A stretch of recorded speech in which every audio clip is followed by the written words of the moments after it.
세입자가 욕심부려가지고 안 된 거네, 쉽게 말해서. 네. 자기가 필요해서 가져갔다 그러면 권리금을 시설비조로 받으면 안 되지. 그렇죠. 받아놓고 자기가 가져갔다 그러면 돼. 그렇고 좀 남겨놓긴 했어요. 남겨놓긴 했는데 그래 처음에 말한 거랑 틀리다는 거야. 완전 다르죠. 그래 권리금 계약서 썼을 거 아니에요. 안 썼어요. 안 쓰면 안 돼. 어디서 했어요 계약서를? 아니 그냥 그분도 같은 이제 원래 아는 사람이 그러니까 다이렉트로 했죠. 예. 그래서 문제가 돼. 이게 무슨 말이냐면 권리금을 있을 때는 부동산들이 권리금 계약서라고 있어가지고 명품 있잖아요. 물품을 다 써요.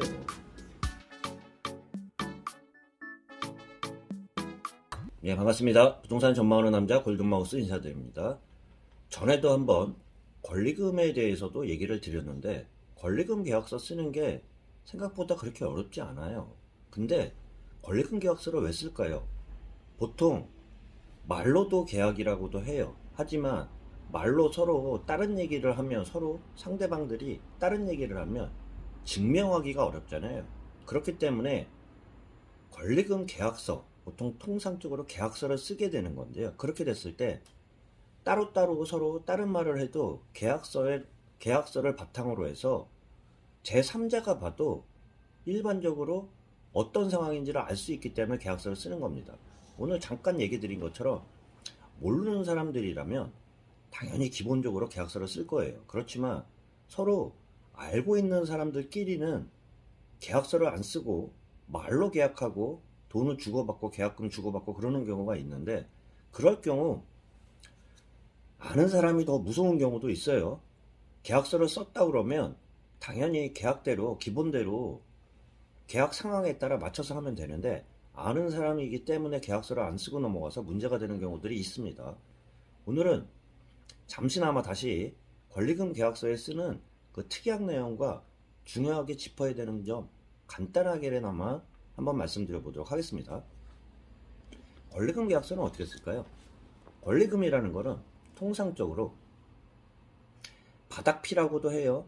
바닥피, 시설비, 영업비라고도 하는데 통칭 권리금이라고 합니다. 위치가 좋은 지역 같은 경우 뭐 예를 들어서 역세권이나 코너, 사거리 코너 같은 경우는 위치가 좋기 때문에 시설이 안 되어 있어도 바닥피가 형성된 경우도 있고요. 또한 통상적으로 시설비라고도 합니다. 그 상가에 인테리어나 시설을 했을 경우 에어컨이나 예를 들어서 그 영업에 필요한 시설을 들였을 때 시설비라고도 하고요.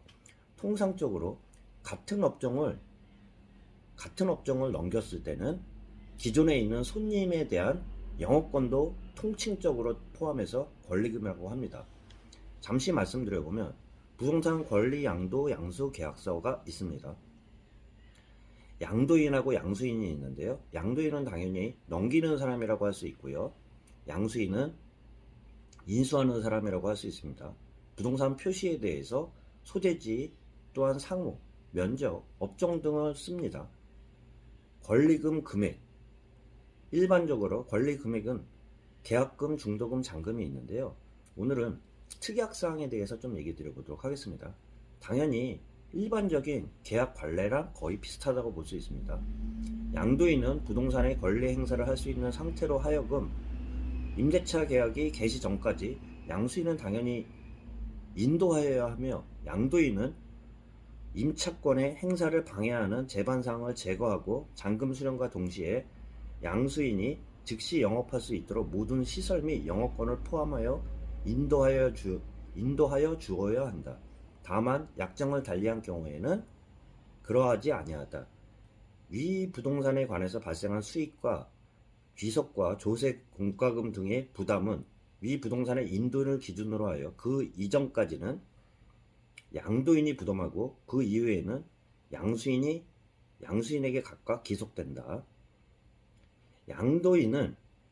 또한 양수인은 중도금을 지불하기 전까지 양도인은 계약금 배액을 배상하고 양수인은 계약금을 포기하고 본 계약을 해지할 수 있다. 양수인 또는 양도인은 본 계약의 내용에 대해서 불이행이 있을 경우 그 상대방은 불이행한 자에 대해서 서면으로 체고하고 계약을 해지할 수 있다. 그리고 그 계약 당사자는 계약 해지에 따른 위약금은 각각 상대방에 청구할 수 있으며 계약금을 위약금의 기준으로 한다. 양도인은 잔금 지급일까지 소유자의 아래의 임대차 계약 내용 기준으로 하여 소유자와 양수인 간의 임대차 계약을 체결하도록 최대한 노력하며, 또한 임대차 계약에 정상적으로 체결하지 못했으에는 진행되지 못한 경우 권리 양도 양수 계약은 해지되고 양도인은 수령한 계약금 및 중도금은 양수인에게 즉시 반환한다.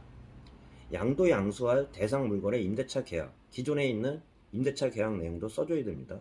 소유자 인적사항, 임대차 관계, 명도 물품이라고 있어요.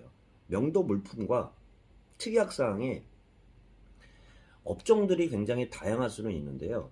보통 한 장 말고 별지로 해가지고 양도 양수 그 물품 명도 계약서를 일일이 다 써주는 경우들이 있어요. 세세하게 써주는 게 나중에 추후에 분쟁의 소지를 없앨 수 있다는 점, 귀찮다고 생각하지 마시고요. 양도인과 양수인과 같이 일반적으로 쓰시면 돼요. 큰 거 같은 경우 뭐 에어컨이나 거기에 대한 내용, 기반 사항이나 자세하게 그냥 쓰시면 돼요. 쓰신 상태에서 사진, 요새 스마트폰이 좋으니까 사진으로 한두 컷 뭐 찍어주신 상태에서 잔금과 더불어 계약 내용과 함께 제대로 물품이 인수됐나 안 됐나 살펴보시면 됩니다. 마지막으로는 양도인과 양수인이 주소, 주민등록, 또한 전화번호, 이름 쓰고 각자 서명 날인을 한 후 한 장씩 갖고 있으면은 권리금 양도 계약서는 끝났다고도 볼 수 있습니다. 요 단지 얼마 걸리지 않기 때문에 이렇게 쓰는 경우가 통상적으로 계약서가 증거가 되기 때문에, 계약에 대한 증거가 되기 때문에 나중에 배상을 청구할 수도 있고 손해배상을 청구할 수도 있고 이행 불이행에 대한 손해배상 또한 청구할 수 있는 그런 근거가 되기 때문에 말로만도 계약이라고도 하지만 꼭 계약서 쓰는 게 단지 제3자가 증명할 수 있는 가장 확실한 방법이라는 말씀과 함께 아는 사람일수록 불편하지 않아요. 아는 사람일수록 간단하게나마 쓰는 방법에 대해서 한번 말씀드렸습니다. 참고하시길 바라면서 영상 마치도록 하겠습니다. 예, 골든마우스였습니다. 저도 이제 화가 나서 안 했어요. 아니 그럼 제가 깜짝 그랬더니만. 상식적으로 권리금 계약금을 받아놓고 그걸 가져가면은 걔가 그 계약을 위반한 거 아니에요? 그렇죠. 그러면 솔직히 말해가지고 계약금도 돌려달라고 할 수도 있는 거잖아요. 저는 솔직히 말해서 계약금도 돌려달라고 그러고 싶고 우리 이삿짐센터 그거 해놓은 것도 그치. 다 돌려달라고 그러고 싶고 다 하고 싶은데 같은 비슷한 업종이니까. 같은 업종이니까 뭐 웬만하면 그렇게 합시다 그랬어. 그래갖고 이제 주인분이 이제 그 철거를 하면 내가 들어간다고 하니까 그럼 철거를 좀 이사를 땡긴 거예요. 그때는 이제 그 계약 기간도 끝나버렸고 하니까 그분은 이제 주인분은 이제 계약 기간이 끝났으니까 그냥 이제 권리금 주인분도 좋은 분이라 이제 이왕이면 하루 며칠 한 일주일 늦더라도 그치. 권리금 하면 서로 권리금 좀 받아서 나가면 좋지 않을까 해서 이제 그렇게 해주신 거래요. 주인분한테 말을 들어보니까. 전세입자가 욕심부려가지고 안 된 거네, 쉽게 말해서. 예. 자기가 필요해서 가져갔다 그러면 권리금을 시설비 쪽으로 받으면 안 되지. 그렇죠. 받아놓고 자기가 가져갔다 그러면 돼. 그렇게 하고 좀 남겨놓긴 했어요. 남겨놓긴 했는데 그래 처음에 말한 거랑은 틀리다는 거야. 완전 다르죠. 그래 권리금 계약서 썼을 거 아니에요. 안 썼어요. 안 쓰면 안 돼. 어디서 했어요 계약서를? 아니 그냥 그분도 같은 이제 원래 아는 사람이 그러니까 다이렉트로 했죠. 예. 그래서 문제가 되는 거야. 이게 무슨 말이냐면 권리금을 있을 때는 부동산들이 권리금 계약서라고 있어가지고 명품 있잖아요. 네네네네네. 물품을 다 써요. 근데 이게 말로만 하니까 꼭 이런 문제가 생겨. 그러니까 뭐 예를 들어서 말로 이렇게 하기로 했는데 나중에 틀려졌잖아요. 예. 그러면 권리금 계약금을 줬는데 예. 말한 거랑 틀려졌다고 뭐 예. 말을 할 수가 없잖아요. 그렇기 때문에 권리금 계약서를 쓰는 거야. 권리금 계약서는 아까 사모님이 말한 거 내용 중에 예. 사진도 찍고 거기다가 물품 있잖아요. 뭐 100개, 예, 큰 거, 뭐 이런 거 다 쓴단 말이에요. 예. 그래서 잔금할 때 그게 맞아져야 되는 거지. 그렇게 됐을 때 그럼 권리금 계약서를 썼으면 사모님은 계약금 돌려받았어. 근데 그런 걸 안 쓴 상태에서 그냥 말로만 해줬다는 건데 같은 업종이니까. 같은 업종이기도 하고 아시는 분이에요 또. 전혀 모르시는 분이에요. 근데 어, 아니까 더 아시는 분이면 더더욱 잘해야지. 그래가지고 나중에 언제든지 만날 수 있는 분들인데. 그래서 그러면 그래서 더욱 못하고 또 그런 거구나. 그러니까 아는 분들이 더 힘들어. 아예 무서워요. 모르면은 아예 원칙대로만 하면 되는데 그렇죠. 그래가지고 아시는 분이니까 이것저것 생기니까. 그래서 이제